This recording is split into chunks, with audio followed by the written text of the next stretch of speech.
ಶಿಕಾರಿಪುರ ಕರ್ನಾಟಕದ ಶಿವಮೊಗ್ಗ ಜಿಲ್ಲೆಯ ಐತಿಹಾಸಿಕ ತಾಲ್ಲೂಕು ಕೇಂದ್ರಗಳಲ್ಲಿ ಒಂದು. ಇದು ಮಲೆನಾಡು ಮತ್ತು ಬಯಲುನಾಡಿನ ಸಂಸ್ಕೃತಿಗಳ ಸಂಗಮವಾಗಿರುವ ಪ್ರದೇಶವಾಗಿದೆ. ಹೆಸರಿನ ಮೂಲ. ಶಿಕಾರಿಪುರ ಎಂಬ ಹೆಸರು ಶಿಕಾರಿ ಬೇಟೆಗಾರ, ಪುರ ಊರು ಎಂಬ ಪದಗಳಿಂದ ಬಂದಿದೆಯೆಂದು ಹೇಳಲಾಗುತ್ತದೆ. ಹಿಂದೆ ಈ ಭಾಗದಲ್ಲಿ ಕಾಡು ಪ್ರದೇಶಗಳು ಹೆಚ್ಚಿದ್ದು, ಬೇಟೆಯ ಚಟುವಟಿಕೆಗಳಿಂದ ಈ ಹೆಸರು ಬಂದಿತೆಂದು ಸ್ಥಳೀಯ ಇತಿಹಾಸ ಹೇಳುತ್ತದೆ. ಸುಮಾರು ಕ್ರಿಸ್ತಶಕ 345ರ ಕಾಲದಲ್ಲಿ ಇಂದಿನ ಶಿಕಾರಿಪುರ ತಾಲೂಕಿನ ತಾಳಗುಂದ ಪ್ರದೇಶವು ಜ್ಞಾನ ಮತ್ತು ವಿದ್ಯೆಯ ನೆಲವಾಗಿತ್ತು. ಆ ಕಾಲದಲ್ಲಿ ಇಲ್ಲಿ ವೇದ ಮತ್ತು ಶಾಸ್ತ್ರಗಳನ್ನು ಕಲಿಸುವ ಅಗ್ರಹಾರಗಳು ಇದ್ದವು. ಇದೇ ನೆಲದಲ್ಲಿ ಜನಿಸಿದ ಯುವಕ ಮಯೂರ ಶರ್ಮ ವಿದ್ಯಾಭ್ಯಾಸಕ್ಕಾಗಿ ಕಾಂಚಿಗೆ ತೆರಳಿದನು. ಕಾಂಚಿಯಲ್ಲಿ ವಿದ್ಯಾಭ್ಯಾಸ ಮಾಡುತ್ತಿದ್ದ ಸಮಯದಲ್ಲಿ ಅವನಿಗೆ ನಡೆದ ಒಂದು ಅವಮಾನಕರ ಘಟನೆ ಅವನ ಜೀವನದ ದಿಕ್ಕನ್ನೇ ಬದಲಿಸಿತು. ಶಾಸ್ತ್ರ ಕಲಿಯಲು ಹೋದ ಯುವಕ ತನ್ನ ಗೌರವ ಮತ್ತು ತನ್ನ ನೆಲಕ್ಕಾಗಿ ಹೋರಾಡಲು ನಿರ್ಧರಿಸಿದನು. ತಾಳಗುಂದ ಮತ್ತು ಮಲೆನಾಡಿನ ಭಾಗಕ್ಕೆ ಮರಳಿ ಜನರನ್ನು ಒಗ್ಗೂಡಿಸಿ ಶಕ್ತಿಯನ್ನು ಕಟ್ಟಿಕೊಂಡನು. ಹೋರಾಟಗಳ ನಂತರ ಮಯೂರ ಶರ್ಮ ಸ್ವತಂತ್ರ ಆಡಳಿತವನ್ನು ಸ್ಥಾಪಿಸಿ ಬನವಾಸಿಯನ್ನು ರಾಜಧಾನಿಯನ್ನಾಗಿ ಮಾಡಿಕೊಂಡನು. ಹೀಗೆ ಕರ್ನಾಟಕದ ಮೊದಲ ಸ್ಥಳೀಯ ಕನ್ನಡ ರಾಜವಂಶವೆಂದು ಪರಿಗಣಿಸಲ್ಪಡುವ ಕದಂಬ ಸಾಮ್ರಾಜ್ಯ ಹುಟ್ಟಿಕೊಂಡಿತು. ಅವರ ನಂತರ ಬಂದ ಕಾಕುಸ್ಥವರ್ಮ ಕಾಲದಲ್ಲಿ ರಾಜ್ಯ ಇನ್ನಷ್ಟು ಬೆಳೆಯಿತು. ಶಿಕ್ಷಣ, ಆಡಳಿತ ಮತ್ತು ಸಂಸ್ಕೃತಿಯಲ್ಲಿ ಕಡಂಬರ ಪ್ರಭಾವ ಹೆಚ್ಚಾಯಿತು. ತಾಳಗುಂದದ ಶಾಸನಗಳು ಇಂದಿಗೂ ಆ ಇತಿಹಾಸದ ಸಾಕ್ಷಿಗಳಾಗಿ ನಿಂತಿವೆ. ಹೀಗಾಗಿ ಶಿಕಾರಿಪುರ ಕೇವಲ ಒಂದು ಪಟ್ಟಣವಲ್ಲ, ಒಬ್ಬ ವಿದ್ಯಾರ್ಥಿ ರಾಜನಾಗಿ ಬೆಳೆದು ಕರ್ನಾಟಕದ ಇತಿಹಾಸದಲ್ಲಿ ಹೊಸ ಅಧ್ಯಾಯ ಬರೆದ ನೆಲ. ಸುಮಾರು ಕ್ರಿಸ್ತಶಕ 543ರಿಂದ 8ನೇ ಶತಮಾನದವರೆಗೆ ಕರ್ನಾಟಕದ ದೊಡ್ಡ ಭಾಗದಂತೆ ಶಿಕಾರಿಪುರ ಪ್ರದೇಶವು ಬಾದಾಮಿ ಚಾಲುಕ್ಯ ಆಡಳಿತದ ಪ್ರಭಾವಕ್ಕೆ ಒಳಪಟ್ಟಿತ್ತು. ಕಡಂಬರ ಆಡಳಿತದ ನಂತರ ಈ ಪ್ರದೇಶದಲ್ಲಿ ಹೊಸ ರಾಜಕೀಯ ಮತ್ತು ಸಾಂಸ್ಕೃತಿಕ ಬೆಳವಣಿಗೆ ಆರಂಭವಾಯಿತು. ಈ ರಾಜವಂಶದ ಅತ್ಯಂತ ಪ್ರಸಿದ್ಧ ರಾಜ ಪುಲ್ಕೇಶಿನ್ II ಅವರ ಕಾಲದಲ್ಲಿ ಚಾಲುಕ್ಯ ಸಾಮ್ರಾಜ್ಯ ಬಹಳ ವಿಸ್ತರಿಸಿತು ಮತ್ತು ಕರ್ನಾಟಕದ ಅನೇಕ ಭಾಗಗಳಲ್ಲಿ ಆಡಳಿತ ಬಲವತ್ತಾಯಿತು. ಶಿಕಾರಿಪುರ ಮತ್ತು ಅದರ ಸುತ್ತಮುತ್ತಲಿನ ಪ್ರದೇಶಗಳಲ್ಲಿ ಈ ಅವಧಿಯಲ್ಲಿ ದೇವಾಲಯ ನಿರ್ಮಾಣ, ಶಿಲ್ಪಕಲೆ ಮತ್ತು ವಿದ್ಯಾಪರಂಪರೆ ಬೆಳವಣಿಗೆ ಕಂಡವು. ಕಲ್ಲಿನಲ್ಲಿ ದೇವಾಲಯಗಳನ್ನು ಕಟ್ಟುವ ಕಲೆ ಹೆಚ್ಚು ಪ್ರಸಿದ್ಧಿಯಾಯಿತು. ನಂತರದ ಕಾಲದಲ್ಲಿ ಈ ಶೈಲಿಯ ಪ್ರಭಾವದಿಂದ ಅನೇಕ ದೇವಾಲಯಗಳು ನಿರ್ಮಾಣವಾದವು. ಚಾಲುಕ್ಯರ ಕಾಲದಲ್ಲಿ ಗ್ರಾಮ ವ್ಯವಸ್ಥೆ, ಕೃಷಿ ಮತ್ತು ಧಾರ್ಮಿಕ ಕೇಂದ್ರಗಳಿಗೂ ಮಹತ್ವ ನೀಡಲಾಯಿತು. ಮಲೆನಾಡು ಭಾಗಗಳಲ್ಲಿ ಸಂಸ್ಕೃತಿ ಮತ್ತು ವ್ಯಾಪಾರ ಸಂಪರ್ಕಗಳು ಹೆಚ್ಚಾದವು. ಇಂದು ಕರ್ನಾಟಕದ ಅನೇಕ ಐತಿಹಾಸಿಕ ದೇವಾಲಯಗಳಲ್ಲಿ ಕಾಣುವ ಸುಂದರ ಕಂಬಗಳು, ಕೆತ್ತನೆಗಳು ಮತ್ತು ಶಿಲ್ಪಗಳು ಚಾಲುಕ್ಯರ ಕಲಾಪರಂಪರೆಯ ನೆನಪಾಗಿವೆ. ಸಂಕ್ಷಿಪ್ತವಾಗಿ, ಕಡಂಬರ ನಂತರ ಶಿಕಾರಿಪುರ ಪ್ರದೇಶಕ್ಕೆ ಬಂದ ಬಾದಾಮಿ ಚಾಲುಕ್ಯರ ಕಾಲವು ರಾಜಕೀಯ ಸ್ಥಿರತೆ, ದೇವಾಲಯ ನಿರ್ಮಾಣ ಮತ್ತು ಶಿಲ್ಪಕಲೆಯ ಬೆಳವಣಿಗೆಯ ಯುಗ ಎಂದು ಗುರುತಿಸಲಾಗುತ್ತದೆ. ಸುಮಾರು 10ನೇ–12ನೇ ಶತಮಾನದ ಅವಧಿಯಲ್ಲಿ ಶಿಕಾರಿಪುರ ಪ್ರದೇಶವು ವೆಸ್ಟರ್ನ್ ಚಾಲುಕ್ಯ ಎಂಪೈರ್ ಆಡಳಿತದ ಅಡಿಯಲ್ಲಿ ಬೆಳವಣಿಗೆ ಕಂಡಿತು. ಈ ಕಾಲದಲ್ಲಿ ರಾಜ ವಿಕ್ರಮಾದಿತ್ಯ VI ಅವರ ಆಡಳಿತವನ್ನು ಸುವರ್ಣಯುಗವೆಂದು ಪರಿಗಣಿಸಲಾಗುತ್ತದೆ. ಆ ಸಮಯದಲ್ಲಿ ಶಿಕಾರಿಪುರ ಸಮೀಪದ ಬಳ್ಳಿಗಾವಿ ಕೇವಲ ಒಂದು ಊರಲ್ಲ, ಅದು ಜ್ಞಾನ, ಧರ್ಮ ಮತ್ತು ಕಲೆಯ ಪ್ರಮುಖ ಕೇಂದ್ರವಾಗಿತ್ತು. ಬಳ್ಳಿಗಾವಿಯನ್ನು ಅನೇಕರು ದಕ್ಷಿಣ ಕೇದಾರ ಎಂದು ಕರೆಯುತ್ತಿದ್ದರು. ಭಾರತದ ವಿವಿಧ ಭಾಗಗಳಿಂದ ವಿದ್ಯಾರ್ಥಿಗಳು ಇಲ್ಲಿ ವಿದ್ಯಾಭ್ಯಾಸಕ್ಕಾಗಿ ಬರುತ್ತಿದ್ದರು. ವೇದ, ತತ್ವಶಾಸ್ತ್ರ, ಸಾಹಿತ್ಯ ಮತ್ತು ಧಾರ್ಮಿಕ ಅಧ್ಯಯನಗಳನ್ನು ಕಲಿಸುವ ಕೇಂದ್ರಗಳು ಇಲ್ಲಿ ಇದ್ದವು. ದೇವಾಲಯಗಳು ಕೇವಲ ಪೂಜಾ ಸ್ಥಳಗಳಲ್ಲ, ಶಿಕ್ಷಣ ಮತ್ತು ಸಂಸ್ಕೃತಿಯ ಕೇಂದ್ರಗಳಾಗಿಯೂ ಕಾರ್ಯನಿರ್ವಹಿಸುತ್ತಿದ್ದವು. ಈ ಕಾಲದಲ್ಲಿ ನಿರ್ಮಾಣವಾದ ಕೇದಾರೇಶ್ವರ ಟೆಂಪಲ್ ಇಂದು ಕೂಡ ಪಶ್ಚಿಮ ಚಾಲುಕ್ಯರ ಅದ್ಭುತ ಶಿಲ್ಪಕಲೆಗೆ ಸಾಕ್ಷಿಯಾಗಿದೆ. ಕಲ್ಲಿನ ಕೆತ್ತನೆ, ಸುಂದರ ಕಂಬಗಳು ಮತ್ತು ವಾಸ್ತುಶಿಲ್ಪ ಈ ಕಾಲದ ವೈಭವವನ್ನು ತೋರಿಸುತ್ತವೆ. ಇದರ ಜೊತೆಗೆ ತ್ರಿಪುರಂದ್ಕೇಶ್ವರ ಟೆಂಪಲ್ ಕೂಡ ಆ ಕಾಲದ ಧಾರ್ಮಿಕ ಮತ್ತು ಕಲಾತ್ಮಕ ಪರಂಪರೆಯ ನೆನಪನ್ನು ಉಳಿಸಿಕೊಂಡಿದೆ. ಹೀಗಾಗಿ ಈ ಅವಧಿಯಲ್ಲಿ ಶಿಕಾರಿಪುರ ಪ್ರದೇಶವು ಯುದ್ಧಗಳಿಗಿಂತ ಹೆಚ್ಚು ಶಿಕ್ಷಣ, ದೇವಾಲಯಗಳು ಮತ್ತು ಸಂಸ್ಕೃತಿಯ ಮೂಲಕ ಪ್ರಸಿದ್ಧಿಯಾಯಿತು. ಸಂಕ್ಷಿಪ್ತವಾಗಿ, ಪಶ್ಚಿಮ ಚಾಲುಕ್ಯರ ಕಾಲದಲ್ಲಿ ಬಳ್ಳಿಗಾವಿ ಒಂದು ಸಣ್ಣ ಊರಿನಿಂದ ದಕ್ಷಿಣ ಭಾರತದ ಪ್ರಸಿದ್ಧ ವಿದ್ಯಾ ಮತ್ತು ದೇವಾಲಯ ಕೇಂದ್ರವಾಗಿ ಬೆಳೆಯಿತು. ಸುಮಾರು 1763 CE ಅವಧಿಯಲ್ಲಿ ಶಿಕಾರಿಪುರ ಮತ್ತು ಮಲೆನಾಡಿನ ದೊಡ್ಡ ಭಾಗವು ಕೆಲಾಡಿ ನಾಯಕ್ ಕಿಂಗ್ಡಮ್ ಆಡಳಿತದ ಅಡಿಯಲ್ಲಿ ಇತ್ತು. ವಿಜಯನಗರ ಸಾಮ್ರಾಜ್ಯದ ಶಕ್ತಿ ಕುಂದಿದ ನಂತರ ಮಲೆನಾಡಿನಲ್ಲಿ ಬಲವಾಗಿ ಬೆಳೆದ ಪ್ರಮುಖ ರಾಜ್ಯಗಳಲ್ಲಿ ಕೆಳದಿ ನಾಯಕರ ರಾಜ್ಯವೂ ಒಂದು. ಶಿಕಾರಿಪುರ ಸಮೀಪದ ಕೇಲಾಡಿ ಈ ರಾಜ್ಯದ ಆರಂಭಿಕ ರಾಜಧಾನಿಯಾಗಿತ್ತು. ನಂತರ ಆಡಳಿತ ಕೇಂದ್ರವನ್ನು ಬೇರೆಡೆಗಳಿಗೆ ವಿಸ್ತರಿಸಿದರು. ಕೆಳದಿ ಇತಿಹಾಸದ ಹೃದಯವಾಗಿಯೇ ಉಳಿಯಿತು. ಈ ರಾಜ್ಯದ ಅತ್ಯಂತ ಪ್ರಸಿದ್ಧ ರಾಜರಲ್ಲಿ ಒಬ್ಬರಾದ ಶಿವಪ್ಪ ನಾಯಕ್ ಆಡಳಿತವನ್ನು ಬಲಪಡಿಸಿದರು. ಅವರು ಕೃಷಿ, ತೆರಿಗೆ ವ್ಯವಸ್ಥೆ ಮತ್ತು ಸೇನೆಯನ್ನು ಸಂಘಟಿತವಾಗಿ ಅಭಿವೃದ್ಧಿಪಡಿಸಿದರು. ಜನಪರ ಆಡಳಿತಕ್ಕಾಗಿ ಅವರ ಹೆಸರು ಇಂದಿಗೂ ನೆನಪಾಗುತ್ತದೆ. ನಂತರ ಆಡಳಿತಕ್ಕೆ ಬಂದ ಕೇಲಾಡಿ ಚೆನ್ನಮ್ಮ ಕರ್ನಾಟಕದ ಇತಿಹಾಸದಲ್ಲಿ ಧೈರ್ಯಶಾಲಿ ರಾಣಿಯಾಗಿ ಪ್ರಸಿದ್ಧರಾದರು. ಶತ್ರುಗಳ ಒತ್ತಡದ ನಡುವೆಯೂ ರಾಜ್ಯವನ್ನು ರಕ್ಷಿಸಿ ಆಡಳಿತವನ್ನು ಮುಂದುವರಿಸಿದರು. ಅವರ ನಾಯಕತ್ವ ಮಲೆನಾಡಿನ ಇತಿಹಾಸದಲ್ಲಿ ವಿಶೇಷ ಸ್ಥಾನ ಪಡೆದಿದೆ. ಈ ಅವಧಿಯಲ್ಲಿ ದೇವಾಲಯಗಳು ಮತ್ತು ಸಾಂಸ್ಕೃತಿಕ ಕೇಂದ್ರಗಳ ಅಭಿವೃದ್ಧಿ ನಡೆಯಿತು. ಕೃಷಿ ಮತ್ತು ಸ್ಥಳೀಯ ಆರ್ಥಿಕತೆ ಬಲವತ್ತಾಯಿತು. ಮಲೆನಾಡಿನ ಪ್ರದೇಶಗಳಲ್ಲಿ ಆಡಳಿತ ವ್ಯವಸ್ಥೆ ಸುಧಾರಿಸಿತು. ವ್ಯಾಪಾರ ಮತ್ತು ರಕ್ಷಣಾ ವ್ಯವಸ್ಥೆಗೆ ಮಹತ್ವ ನೀಡಲಾಯಿತು. ಇಂದಿಗೂ ಕೇಲಾಡಿ ರಾಮೇಶ್ವರ ಟೆಂಪಲ್ ಕೆಳದಿ ನಾಯಕರ ವಾಸ್ತುಶಿಲ್ಪ ಮತ್ತು ಇತಿಹಾಸದ ಸಾಕ್ಷಿಯಾಗಿ ನಿಂತಿದೆ. ವಿಜಯನಗರದ ನಂತರ ಶಿಕಾರಿಪುರ ಮತ್ತು ಮಲೆನಾಡಿಗೆ ಹೊಸ ಶಕ್ತಿ ನೀಡಿದ ರಾಜ್ಯವೇ ಕೆಳದಿ ನಾಯಕರು. ಶಿವಪ್ಪ ನಾಯಕ ಮತ್ತು ಕೆಳದಿ ಚೆನ್ನಮ್ಮರ ಆಡಳಿತದ ಕಾಲ ಮಲೆನಾಡಿನ ಸುವರ್ಣ ಅಧ್ಯಾಯಗಳಲ್ಲಿ ಒಂದಾಗಿದೆ. ಶಿಕಾರಿಪುರ ಸಮೀಪದ ಬಳ್ಳಿಗಾವಿ ಕರ್ನಾಟಕದ ಅತ್ಯಂತ ಪ್ರಾಚೀನ ಐತಿಹಾಸಿಕ ಮತ್ತು ಧಾರ್ಮಿಕ ಕೇಂದ್ರಗಳಲ್ಲಿ ಒಂದು. ಸುಮಾರು 10ನೇ, 12ನೇ ಶತಮಾನದಲ್ಲಿ ಪಶ್ಚಿಮ ಚಾಲುಕ್ಯರ ಕಾಲದಲ್ಲಿ ಬಳ್ಳಿಗಾವಿ ತನ್ನ ಉತ್ತುಂಗ ತಲುಪಿತು. ಆ ಕಾಲದಲ್ಲಿ ಬಳ್ಳಿಗಾವಿ ಕೇವಲ ಒಂದು ಗ್ರಾಮವಾಗಿರಲಿಲ್ಲ. ಅದು ಶಿಕ್ಷಣ, ದೇವಾಲಯಗಳು ಮತ್ತು ಸಂಸ್ಕೃತಿಯ ಕೇಂದ್ರವಾಗಿತ್ತು.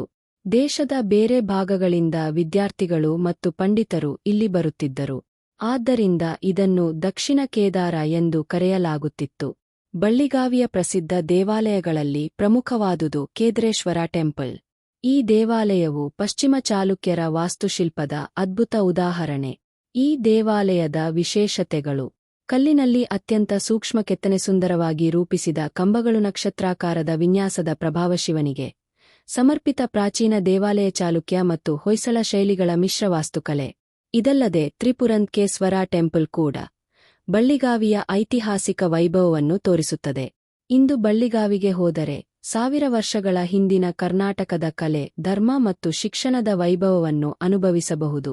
ಸಂಕ್ಷಿಪ್ತವಾಗಿ, ಬಳ್ಳಿಗಾವಿ ಎಂದರೆ ಕಲ್ಲಿನ ಮೇಲೆ ಕೆತ್ತಿದ ಇತಿಹಾಸ, ದೇವಾಲಯ, ವಿದ್ಯೆ ಮತ್ತು ಸಂಸ್ಕೃತಿ ಒಂದಾಗಿ ಬೆಳೆದ ಪ್ರಾಚೀನ ನೆಲ.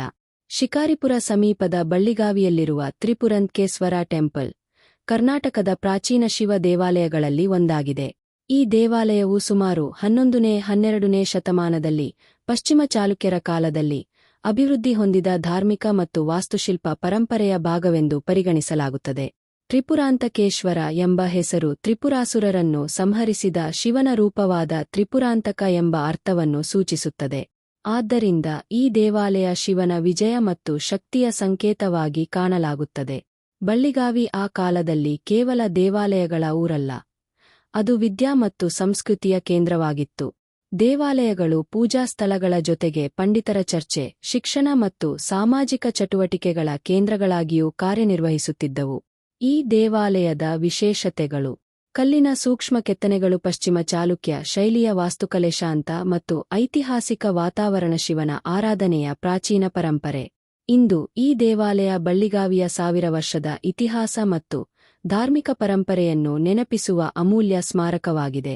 ಸಂಕ್ಷಿಪ್ತವಾಗಿ, ತ್ರಿಪುರಾಂತಕೇಶ್ವರ ದೇವಸ್ಥಾನ ಎಂದರೆ ಶಿವಭಕ್ತಿ, ಚಾಲುಕ್ಯರ ಶಿಲ್ಪಕಲೆ ಮತ್ತು ಬಳ್ಳಿಗಾವಿಯ ಸಾಂಸ್ಕೃತಿಕ ವೈಭವವನ್ನು ಒಂದೇ ಸ್ಥಳದಲ್ಲಿ ಕಾಣುವ ಐತಿಹಾಸಿಕ ಕ್ಷೇತ್ರ. ಶಿಕಾರಿಪುರ ತಾಲೂಕಿನ ತಾಳಗುಂದದಲ್ಲಿರುವ ಬ್ರಹ್ಮೇಶ್ವರ್ ಟೆಂಪಲ್ ಕರ್ನಾಟಕದ ಪ್ರಾಚೀನ ಇತಿಹಾಸವನ್ನು ನೆನಪಿಸುವ ಮಹತ್ವದ ಸ್ಥಳಗಳಲ್ಲಿ ಒಂದು. ಇದು ಕೇವಲ ಒಂದು ಶಿವ ದೇವಾಲಯವಲ್ಲ, ಕದಂಬ ಸಾಮ್ರಾಜ್ಯದ ಉದಯಕ್ಕೆ ಸಾಕ್ಷಿಯಾದ ಐತಿಹಾಸಿಕ ನೆಲ ಎಂದು ಗುರುತಿಸಲಾಗುತ್ತದೆ. ತಾಳಗುಂದವು ಪ್ರಾಚೀನ ಕಾಲದಲ್ಲಿ ಸ್ಥಾನಕುಂದುರ ಎಂದು ಪ್ರಸಿದ್ಧವಾಗಿತ್ತು. ಇದು ವಿದ್ಯಾಭ್ಯಾಸ ಮತ್ತು ವೇದ ಅಧ್ಯಯನದ ಪ್ರಮುಖ ಕೇಂದ್ರವಾಗಿತ್ತು. ಇದೇ ನೆಲದಲ್ಲಿ ಮುಂದೆ ಕದಂಬ ರಾಜವಂಶವನ್ನು ಸ್ಥಾಪಿಸಿದ ಮಯೂರ್ ಶರ್ಮಾ ಅವರ ಕುಟುಂಬದ ಸಂಬಂಧ ಇತ್ತು ಎಂದು ಶಾಸನಗಳು ಸೂಚಿಸುತ್ತವೆ. ಈ ದೇವಸ್ಥಾನದ ಅತ್ಯಂತ ದೊಡ್ಡ ಐತಿಹಾಸಿಕ ಮಹತ್ವ ಎಂದರೆ ಇಲ್ಲಿ ದೊರೆತ ತಾಳಗುಂದ ಪಿಲ್ಲರ್ ಇನ್ಸ್ಕ್ರಿಪ್ಷನ್. ಈ ಶಾಸನವು ಕದಂಬರ ಮೂಲ ಮಯೂರ ಶರ್ಮರ ಕತೆ ಮತ್ತು ಕರ್ನಾಟಕದ ಮೊದಲ ಸ್ಥಳೀಯ ರಾಜವಂಶದ ಉದಯದ ಕುರಿತು ಪ್ರಮುಖ ಮಾಹಿತಿ ನೀಡುತ್ತದೆ. ಪ್ರಣವೇಶ್ವರ ದೇವಾಲಯದ ವಿಶೇಷತೆಗಳು: ಶಿವನಿಗೆ ಸಮರ್ಪಿತ ಪ್ರಾಚೀನ ದೇವಾಲಯ, ಕದಂಬ ಮತ್ತು ನಂತರದ ವಾಸ್ತುಶೈಲಿಗಳ ಪ್ರಭಾವ. ತಾಳಗುಂದ ಶಾಸನದ ಐತಿಹಾಸಿಕ ಮಹತ್ವ ಶಿಕ್ಷಣ ಮತ್ತು ಸಂಸ್ಕೃತಿಯ ಪುರಾತನ ಕೇಂದ್ರದ ನೆನಪು. ಇಂದು ದೇವಾಲಯದ ಪರಿಸರದಲ್ಲಿ ನಿಂತರೆ ಸಾವಿರಾರು ವರ್ಷಗಳ ಹಿಂದಿನ ತಾಳಗುಂದದ ವಿದ್ಯಾಪರಂಪರೆ ಮತ್ತು ಕಡಂಬರ ಆರಂಭದ ಕತೆ ನೆನಪಾಗುತ್ತದೆ. ಸಂಕ್ಷಿಪ್ತವಾಗಿ, ಪ್ರಣವೇಶ್ವರ ದೇವಸ್ಥಾನ ಎಂದರೆ ದೇವಾಲಯ ಮಾತ್ರವಲ್ಲ, ಕರ್ನಾಟಕದ ರಾಜಕೀಯ ಇತಿಹಾಸದ ಹೊಸ ಅಧ್ಯಾಯ ಆರಂಭವಾದ ನೆನಪಿನ ಸ್ಥಳ. ಶಿಕಾರಿಪುರ ಸಮೀಪದ ಉದುದ್ದಿ ಕನ್ನಡ ಭಕ್ತಿ ಸಾಹಿತ್ಯದ ಇತಿಹಾಸದಲ್ಲಿ ವಿಶೇಷ ಸ್ಥಾನ ಹೊಂದಿದೆ. ಈ ಸ್ಥಳವನ್ನು ಅಕ್ಕ ಮಹಾದೇವಿ ಅವರ ಜನ್ಮಸ್ಥಳವೆಂದು ಪರಂಪರೆಯಲ್ಲಿ ಗುರುತಿಸಲಾಗುತ್ತದೆ. ಅಕ್ಕ ಮಹಾದೇವಿಯವರು 12ನೇ ಶತಮಾನದ ವಚನ ಚಳವಳಿಯ ಪ್ರಮುಖ ವ್ಯಕ್ತಿಗಳಲ್ಲಿ ಒಬ್ಬರು. ಅವರು ಭಕ್ತಿ, ಆತ್ಮಸಾಕ್ಷಾತ್ಕಾರ ಮತ್ತು ಸಾಮಾಜಿಕ ಚಿಂತನೆಗಳನ್ನು ತಮ್ಮ ವಚನಗಳ ಮೂಲಕ ವ್ಯಕ್ತಪಡಿಸಿದರು. ಶಿವನನ್ನು ಚೆನ್ನಮಲ್ಲಿಕಾರ್ಜುನ ರೂಪದಲ್ಲಿ ಆರಾಧಿಸಿದ ಅವರು ಕನ್ನಡ ಸಾಹಿತ್ಯದಲ್ಲಿ ಶಾಶ್ವತ ಸ್ಥಾನ ಪಡೆದಿದ್ದಾರೆ. ಉಡುತಡಿಯಲ್ಲಿ ಇಂದು ಅಕ್ಕ ಮಹಾದೇವಿಯವರ ನೆನಪಿಗೆ ಸಂಬಂಧಿಸಿದ ಸ್ಥಳಗಳು ಮತ್ತು ಭಕ್ತರು ಭೇಟಿ ನೀಡುವ ಧಾರ್ಮಿಕ ವಾತಾವರಣ ಕಾಣಬಹುದು. ಕೆಳದಿ ರಾಮೇಶ್ವರ ದೇವಸ್ಥಾನ, ನಾಯಕರ ವೈಭವದ ನೆನಪು. ಶಿಕಾರಿಪುರ ಭಾಗದ ಇತಿಹಾಸದಲ್ಲಿ ಪ್ರಮುಖ ಸ್ಥಾನ ಹೊಂದಿರುವ ಕೇಲಾಡಿ ರಾಮೇಶ್ವರ ಟೆಂಪಲ್, ಕೆಳದಿ ನಾಯಕರ ಕಾಲದ ವಾಸ್ತುಶಿಲ್ಪದ ಸುಂದರ ಉದಾಹರಣೆ. ಈ ದೇವಾಲಯವು ಸುಮಾರು 16-17ನೇ ಶತಮಾನಗಳಲ್ಲಿ ಕೆಳದಿ ನಾಯಕರ ಆಡಳಿತದಲ್ಲಿ ಅಭಿವೃದ್ಧಿ ಕಂಡಿತು. ಇಲ್ಲಿ ಕಾಣುವ ಕಲ್ಲಿನ ಕಂಬಗಳು, ಸೂಕ್ಷ್ಮ ಕೆತ್ತನೆಗಳು ಮತ್ತು ದೇವಾಲಯದ ವಿನ್ಯಾಸ ಆ ಕಾಲದ ಕಲಾತ್ಮಕ ಪರಂಪರೆಯನ್ನು ತೋರಿಸುತ್ತವೆ. ದೇವಾಲಯದ ವಿಶೇಷತೆಗಳು. ಶಿವನಿಗೆ ಸಮರ್ಪಿತ ಪುರಾತನ ದೇವಾಲಯ. ಕೆಳದಿ ನಾಯಕರ ವಾಸ್ತುಶಿಲ್ಪ ಶೈಲಿಕಲ್ಲಿನ ಸುಂದರ ಕೆತ್ತನೆಗಳು ಐತಿಹಾಸಿಕ ಮತ್ತು ಧಾರ್ಮಿಕ ಮಹತ್ವ. ಇಂದು ಕೆಳದಿ ರಾಮೇಶ್ವರ ದೇವಸ್ಥಾನ ಮಲೆನಾಡಿನ ಇತಿಹಾಸ, ರಾಜಕೀಯ ಮತ್ತು ಭಕ್ತಿಯ ಪರಂಪರೆಯನ್ನು ಉಳಿಸಿಕೊಂಡಿರುವ ಪ್ರಮುಖ ಸ್ಮಾರಕವಾಗಿದೆ. ಸಂಕ್ಷಿಪ್ತವಾಗಿ, ಉಡುತಡಿ ಕನ್ನಡದ ವಚನ ಪರಂಪರೆಯ ನೆನಪು ಮತ್ತು ಕೆಳದಿ ಮಲೆನಾಡಿನ ರಾಜರ ವೈಭವದ ನೆನಪು. ಶಿಕಾರಿಪುರ ಸಮೀಪದ ಕೇಲಾಡಿ ರಾಮೇಶ್ವರ ಟೆಂಪಲ್, ಕೆಳದಿ ನಾಯಕರ ಇತಿಹಾಸವನ್ನು ಜೀವಂತವಾಗಿ ತೋರಿಸುವ ಪ್ರಮುಖ ಐತಿಹಾಸಿಕ ಸ್ಥಳವಾಗಿದೆ. ಸುಮಾರು 16-17ನೇ ಶತಮಾನಗಳಲ್ಲಿ ಕೆಳದಿ ನಾಯಕರ ಆಡಳಿತದ ಸಮಯದಲ್ಲಿ ಈ ಪ್ರದೇಶ ದೊಡ್ಡ ರಾಜಕೀಯ ಮತ್ತು ಸಾಂಸ್ಕೃತಿಕ ಕೇಂದ್ರವಾಗಿ ಬೆಳೆಯಿತು. ವಿಜಯನಗರ ಸಾಮ್ರಾಜ್ಯದ ನಂತರ ಮಲೆನಾಡಿನಲ್ಲಿ ಬಲವಾಗಿ ಆಡಳಿತ ನಡೆಸಿದ ರಾಜ್ಯಗಳಲ್ಲಿ ಕೆಳದಿ ಪ್ರಮುಖವಾಗಿತ್ತು. ಈ ದೇವಾಲಯದ ವಿಶೇಷತೆಗಳು. ಶಿವನಿಗೆ ಸಮರ್ಪಿತ ಐತಿಹಾಸಿಕ ದೇವಾಲಯ. ಕೆಳದಿ ನಾಯಕರ ಕಾಲದ ಕಲ್ಲಿನ ವಾಸ್ತುಶಿಲ್ಪ, ಸೂಕ್ಷ್ಮ ಕೆತ್ತನೆಗಳು ಮತ್ತು ಅಲಂಕಾರಿಕ ಕಂಬಗಳು ಮಲೆನಾಡಿನ ರಾಜಕೀಯ ಇತಿಹಾಸದ ನೆನಪು. ಇಂದು ದೇವಾಲಯಕ್ಕೆ ಭೇಟಿ ನೀಡಿದರೆ ಆ ಕಾಲದ ಆಡಳಿತ, ಧಾರ್ಮಿಕ ಜೀವನ ಮತ್ತು ಕಲಾತ್ಮಕ ಪರಂಪರೆಯ ಅನುಭವ ಸಿಗುತ್ತದೆ. ಶಿಕಾರಿಪುರದಿಂದ ಸ್ವಲ್ಪ ದೂರದಲ್ಲಿರುವ ಜಾಗ್ ಫಾಲ್ಸ್ ಭಾರತದ ಅತ್ಯಂತ ಪ್ರಸಿದ್ಧ ಜಲಪಾತಗಳಲ್ಲಿ ಒಂದಾಗಿದೆ. ಇದು ಶರಾವತಿ ನದಿಯ ಮೇಲೆ ನಿರ್ಮಾಣವಾದ ಜಲಪಾತವಾಗಿದ್ದು, ಮಳೆಗಾಲದಲ್ಲಿ ಅತ್ಯಂತ ಆಕರ್ಷಕವಾಗಿ ಕಾಣುತ್ತದೆ. ಎತ್ತರದಿಂದ ಬೀಳುವ ನೀರಿನ ದೃಶ್ಯ ಮತ್ತು ಸುತ್ತಲಿನ ಮಲೆನಾಡಿನ ಹಸಿರು ಪ್ರಕೃತಿ ಪ್ರವಾಸಿಗರನ್ನು ಸೆಳೆಯುತ್ತದೆ. ಜೋಗ ಜಲಪಾತದ ವಿಶೇಷತೆಗಳು. ಭಾರತದ ಎತ್ತರವಾದ ಜಲಪಾತಗಳಲ್ಲಿ ಒಂದು. ಮಳೆಗಾಲದಲ್ಲಿ ಅದ್ಭುತ ನೋಟವೀಕ್ಷಣಾ ಸ್ಥಳಗಳಿಂದ ಸುಂದರ ದೃಶ್ಯ, ಪ್ರಕೃತಿ ಛಾಯಾಗ್ರಹಣಕ್ಕೆ ಸೂಕ್ತ ಸ್ಥಳ. ಕೆಳದಿ ಇತಿಹಾಸದ ವೈಭವವನ್ನು ತೋರಿಸಿದರೆ ಜೋಗ ಜಲಪಾತ. ಮಲೆನಾಡಿನ ಪ್ರಕೃತಿ ಇಂದು ಶಿಕಾರಿಪುರ ಕೃಷಿಯಲ್ಲೂ ಪ್ರಮುಖ ಸ್ಥಾನ ಹೊಂದಿದೆ. ಅಕ್ಕಿ, ಅಡಿಕೆ, ಮೆಣಸು ಮತ್ತು ಇತರ ಬೆಳೆಗಳು ಇಲ್ಲಿನ ಗ್ರಾಮೀಣ ಜೀವನದ ಆಧಾರವಾಗಿದೆ. ಶಿಕ್ಷಣ ಸಂಸ್ಥೆಗಳು, ವ್ಯಾಪಾರ ಚಟುವಟಿಕೆಗಳು ಮತ್ತು ರಸ್ತೆ ಸಂಪರ್ಕಗಳಿಂದ ತಾಲ್ಲೂಕು ಬೆಳವಣಿಗೆ ಕಂಡಿದೆ. ರಾಜಕೀಯ ದೃಷ್ಟಿಯಿಂದಲೂ ಶಿಕಾರಿಪುರ ಕರ್ನಾಟಕದಲ್ಲಿ ಗಮನ ಸೆಳೆದ ಪ್ರದೇಶವಾಗಿದೆ. ಅನೇಕ ವರ್ಷಗಳಿಂದ ರಾಜ್ಯ ರಾಜಕೀಯದ ಪ್ರಮುಖ ಕೇಂದ್ರಗಳಲ್ಲಿ ಒಂದಾಗಿ ಗುರುತಿಸಿಕೊಂಡಿದೆ. ಇದೇ ವೇಳೆ ಶಿಕಾರಿಪುರದ ಸುತ್ತಮುತ್ತಲಿನ ಪ್ರಕೃತಿ ಸೌಂದರ್ಯವು ಪ್ರವಾಸಿಗರನ್ನು ಸೆಳೆಯುತ್ತದೆ.